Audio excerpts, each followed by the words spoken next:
বসুন্ধরার ভিতরে যদি সাইট ভিজিটে আসি, গাড়ি ভাড়া অনেক টাকা লেগে যায়। এক সাইড থেকে অটোগুলা নাই, এখানে বেশিরভাগই ব্যবহার করে রিক্সা আর মোটর সাইকেল। আর এগুলাতে রিক্সাতে যদি আপনি ওঠেন তাহলে মানে একটা ব্লক থেকে আরেকটা ব্লকে গেলেই 40 থেকে 50 টাকা তাদেরকে রিক্সা ভাড়া গুনতে হয় আর কি। আর মেন গেট থেকে আসলে যদি আমরা যে ব্লকে বা ভিতর দিকে যাই তাহলে সেক্ষেত্রে দেখা যায় 60 টাকা 50 টাকা দিতে হয় মোটর সাইকেল ভাড়া। কি করার, বসুন্ধরার ভিতরে অনেক সমস্যা। আর অন্যান্য সাইডে যখন যাই তখন ওইগুলোতে অনেক সুবিধা হয়, কারণ এভেলেবেল গাড়ি থাকে। আপনি যে কোনো গাড়ি বা পরিবহন কিন্তু ব্যবহার করা যায়, খুব সহজে সাইট গুলা ভিজিট করা যায়। আর আমাদের টিম যখন বসুন্ধরার মধ্যে কাজে পাঠাইলেও তাদেরকে খাওয়া দাওয়ার একটা বিষয় এখানে সমস্যার ভিতরে পড়তে হয়, কারণ এখানে খাবারের রেটের অনেক দাম।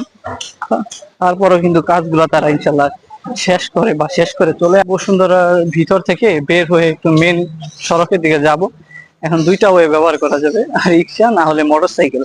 এভেলেবেল এই মোটরসাইকেল, আগে মোটরসাইকেলের তুলনামূলক কম ছিল আর এখন পরিমাণটা বেশি। রাস্তা বা মেন মহাসড়কে দাঁড়াইলেই মোটরসাইকেল গুলা বা রিক্সা গুলা খুব সহজে কিন্তু মানে যেই পরিমাণে মানে মোটরসাইকেল ভাড়া চায়, অনেকটাই ভাড়া আর কি। সাইট গুলা ভিজিট করতে আসলে অনেক টাকাই খরচ হয়ে যায় এক সাইড থেকে আরেক সাইড ঘুরতে। কি করার, তারপরে তো সাইট গুলা দেখতে হয় বা ভিজিটে আসতে হয়।